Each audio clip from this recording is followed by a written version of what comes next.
fight that lasted for centuries had finally brought them a victory. So even though they had problems to overcome, they had the confidence that as freer men and women, they would overcome all of those problems.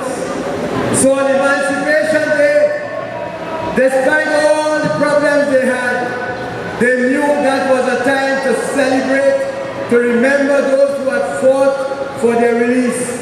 So what we are doing today, we know we have a lot of problems.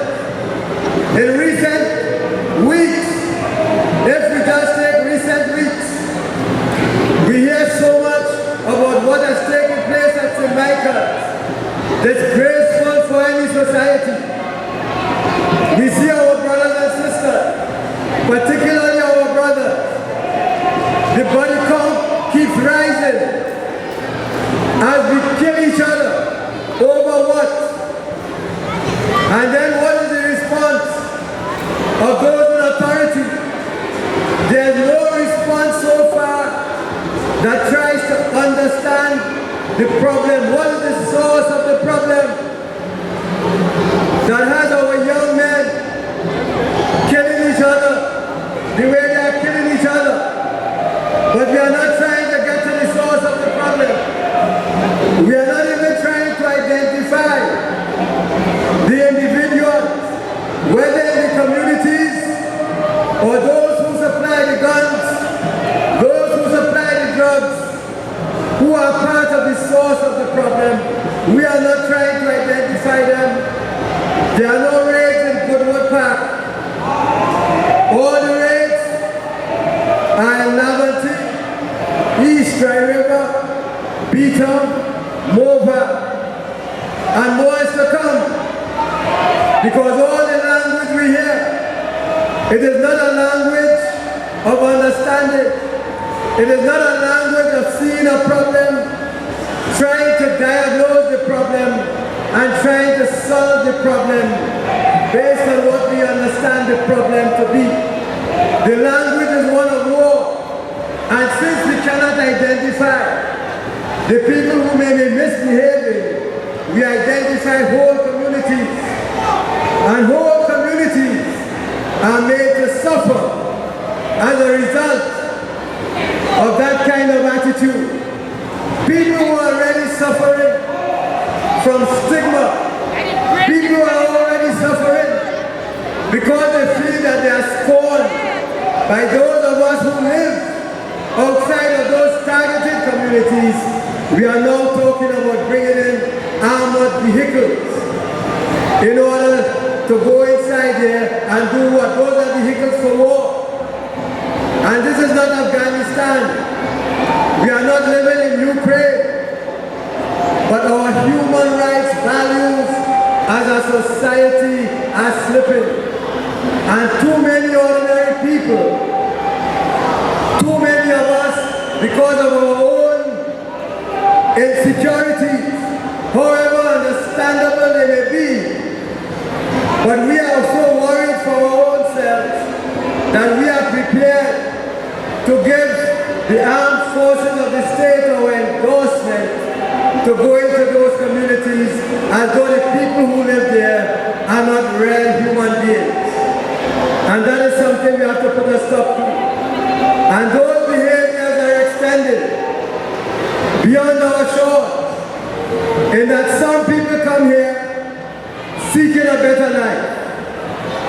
Some come from Guyana, some come from Grenada, some come from Jamaica, some come from further, some come from Nigeria, some come from Ghana. The world is a hard place. And just as our friends, our parents, our brothers, our family members went to the United States and worked illegally, went to Canada and worked illegally, went to Britain and overstayed the stamp in their passport, and none of us would like them to be treated like criminals if they are held for doing the things they did not because they are bad, but because they wanted survival, and they wanted to try to find a better life for themselves and their families. And if they were treated in that way, we would be horrified. But what are we doing to our own here? 2 weeks ago, our CARICOM brothers and sisters had a protest because they noticed that those who come from the other Caribbean islands, as well as those who come from the African continent, they are staying in prison. Well, I have to call it a prison. It's the Immigration Detention Center for extended periods.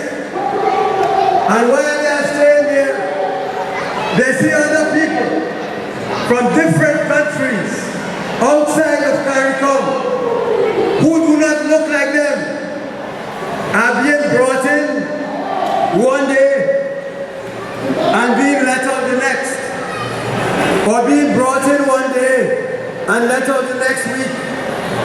And they are saying, we are all part of CARICOM.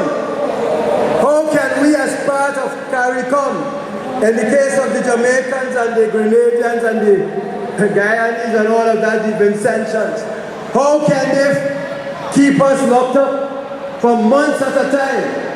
Imagine people who just have to go on a yacht flight and they reach home in half an hour, and they have to spend 2 months and 3 months locked up in an immigration detention center simply because they overstayed their time. And they find themselves protesting against their own situation, as well as the discrimination, the open discrimination that they are seeing. And as a result, the police were called in, and the police went in. They brutalized several of those detainees, not criminals, detainees. And one brother has a broken jaw. He has severe damage to his head, and he's in a terrible physical condition. Another brother from Guyana, who is a Rastafari, he got his head opened up with a baton. So we have a very serious situation, and that is one human rights situation that all of us need to attend to. So brothers and sisters, as we celebrate, we always have to look at those things that need and demand our attention. And we are going to be calling on you to join with us in standing up for the freedom of those of our brothers and a few sisters who are detained for immigration purposes, and some of them for over 3 years. So that is a cause for our human rights that we have to attend to. If they can violate the human rights of one African, they can violate the human rights of all of us. And as I close, I just want to remind you of our theme this year: reparations, righting a historical wrong. It is when we join together as a people, understand the importance of reparations, that we have to be paid. Somebody has to be paid for all that we suffered in this country, all that we suffered in the Caribbean and the United States, and all that the continent of Africa suffered for 500 years of them enslaving our people. So what we call this year, the call is going to be reparations, righting a historical wrong. Thank you, brothers and sisters. That's the cry for the year.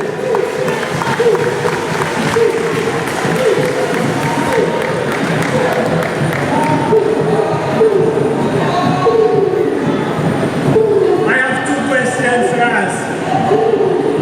Are we a foolish people? Are we a foolish people? Are we a patient people? So since when patience mean the same thing to some people. We have been here for 176 years, just out of slavery.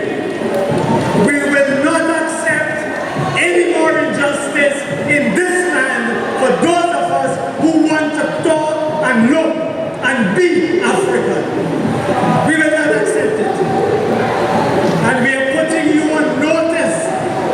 We are putting you on notice that we will stand up this year for the justice that we have long been waiting for the justice that we long deserve, for the justice that has long been denied us. We are putting you on notice. At this time every year, we also recognize people in our community who have worked either with the Emancipation Support Committee or to work with others in the communities and where they live to make life a little bit better, to make life a little bit easier for those in their communities. We have recognized service to communities by our brothers and sisters, and we validate that service and that community. We validate the notion of African people serving African people with warmth, with love, with respect. And this evening, we are going to recognize and award a number of our people for doing just that. We have the Spirit of Emancipation Award, and the Spirit of Emancipation Award says just that we recognize those who in the spirit of emancipation, who in the recognition of the fullness of their liberty, in the fullness of their essence and their being, go out and help those who look like themselves and help others as well. And the first person we want to provide or recognize with the Spirit of Emancipation Award is our dearly beloved sister, Sister Susan Wilshire.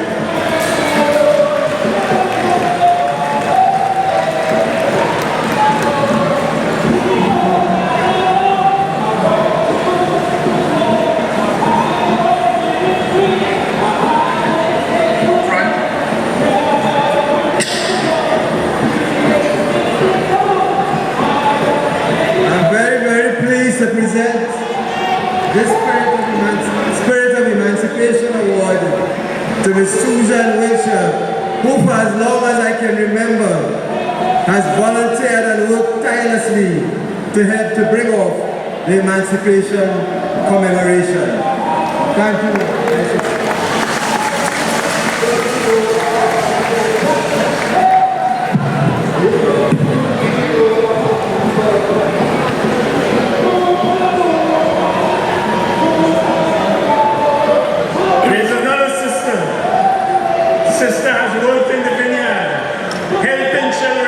Supporting children, helping families.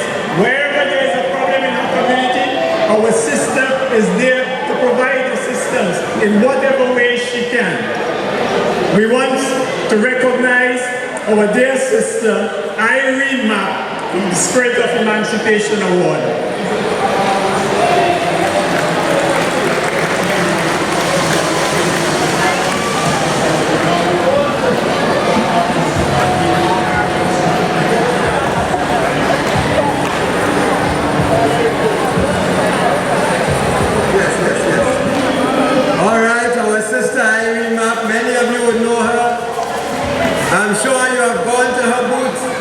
And had something to eat over the years many times.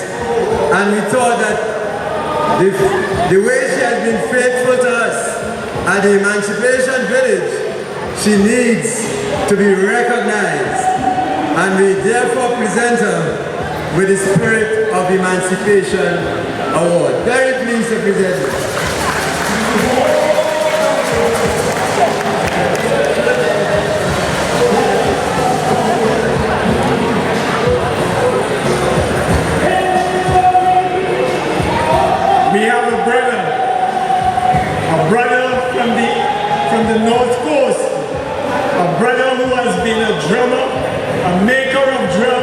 a teacher of drumming. He's organized the children in this community to provide cultural activities, to keep them off the streets, and to pass on the culture. We want to recognize with the Spirit of Emancipation Award our dear brother, Cyprian Rivers.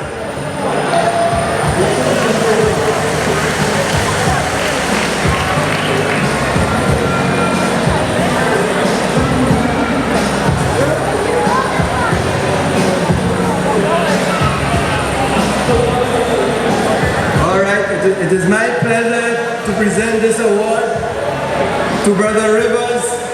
He was always here as part of that large group coming from Togo, Manzanilla, that was led by Brother Alston Ambrose, who joined the ancestors in 2011, the year of people of African descent.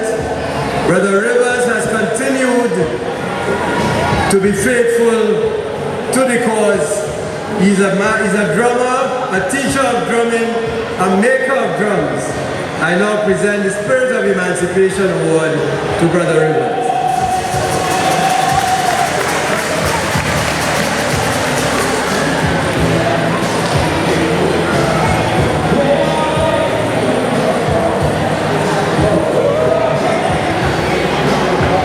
We have a sister who has organized the children. She's passed on the culture through the stories. She is a teller of tall tales, a sister who not only talks the Anansi stories, but also makes some of those Anansi stories herself. This sister has been working in the creative industry for a long time. Wherever there is a play to produce, wherever there is a play to promote, wherever there is the culture to be defended or the culture to be developed, one of the sisters that you are going to find working there is our dear sister, Theodora Yuliri.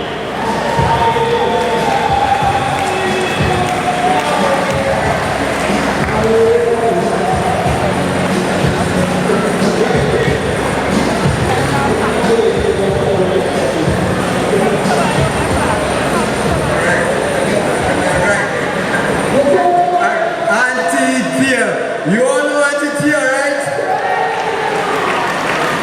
You don't know Auntie Tia? All right.